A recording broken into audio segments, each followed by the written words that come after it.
You know, Dying Light 2 has been getting a whole lot of updates recently. Things like gore or parkour updates, really adding to what was already a fantastic game. And don't get me wrong, Dying Light 2 was pretty great at launch, but over the past couple years, Techland has improved the game massively, especially with the latest update being what I would consider the best and biggest update yet, that being the release of the Reloaded Edition. So yeah, that's right. Today I want to talk about Dying Light 2's Reloaded Edition, which is both an update and kind of a definitive edition with it, as there are so many things changed or added, and calling it just an update does not do it justice. Things from graphical improvements to the addition of like 20 new weapons, this is, as Techland even says, the biggest content pack thus far.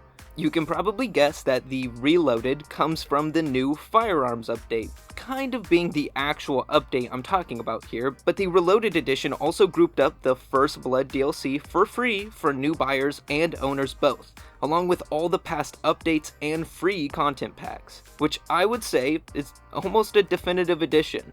But yeah, I know I've talked about Dying Light 2 and a couple of its updates in the past, but the Firearm update is easily the biggest and the one I am most excited to talk about for a few reasons, so let's just get into that first. Hopping right into the meat of today's video, I want to talk about the Firearms update and everything that came with it, because oh boy, there's a lot. But first, I just want to say that if you're enjoying this video, why not slap it with a like and subscribe for all of the future content. But elephant out of the way first, you can probably guess the big part of this update. Guns! Gun! So to those who didn't know, Dying Light 2's Villador no longer had guns, leaving the survivors to start dealing with homemade melee weapons, bows, and the sorts. Well, word is out that the bandits might be closing in on an untouched gun shipment left before the virus. You help a new character named Jai in a series of new missions, eventually unlocking access to a new storefront and guns. So you use a special currency obtained by doing survivor missions or bounties, and Jai's storefront sells the guns, ammos, and the works. You increase your reputation, unlock new guns and weapons, etc. Now, on the side of how the guns look and feel, imagine Dying Light 1 with massive improvements. They're modeled after the same Dying Light guns, with some exceptions like with the shotgun or the SMG, but they actually look a heck of a lot better, and the guns in this game feel out of this world. So I'll say that I have shot my fair share of guns, and most games get things wildly incorrect. But honestly, it wouldn't be too fun having realistic guns in most games. Dying Light 2 was able to make it pretty realistic and not too overpowered, because if you remember the guns in the first game. I mean, the kick, the animations, for a game without guns for the first couple years, this update not only did a good job adding them into the city with the story, but gave us some good guns at that. Also, I don't know if it was just me, but I think anyone can do this. You can go ahead and go to your stash right now and redeem the Haran pistol and unlock that gun right now. Just can't do much without bullets. Guns aside though, and yeah, I know they're a big part of the Firearms update, there's a lot more that comes with it. So from here on, I'll just go down the list and give what I found on the matter. Next up though is some of the new board missions, bounties, and survivor missions I mentioned before. Something cool is we get to see the return of our boys Tolga and Fatin, only mentioned before with some side bits like the hoverboard quest. Then we get some full-on upgrades to the graphics and environment. I mean, it's pretty much like Techland remastered the game with how much they've been doing. They fix things big and small, from improving big things like foliage, cars, building interiors, the freaking skybox, all the way to upgrading tiny menial things like furniture and mailboxes.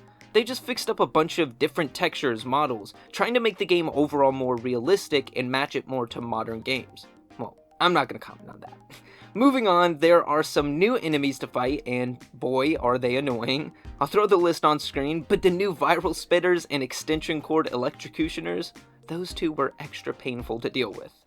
Then on the topic of new content, we see a long list of new Nocturnal Weapons with 11 new variants. I don't want to go through all them either, so that too I'll just throw up on screen. And lastly, on the side of content, they added in some fixes to the Legends levels that were added in with the Good Night Good Luck update, which brings more to Dying Light 2's endgame. Other than that, the updates just consist of bug fixes, a lot of them, like a lot of bug fixes, There has to be so many things listed. Like, again, I'll just throw up all the bug fixes on screen. I cannot go through all those. But what are my thoughts on the update and everything?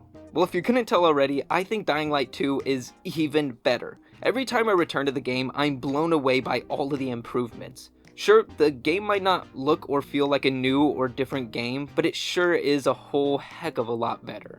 And it may break lore, but I think the guns are a welcome addition, and they were done well. You know, Dying Light 1's guns, people had issues, they were really overpowered, really easy to get, but I think with that in mind, Dying Light 2 will do things a lot better. It is still the beginning of guns though.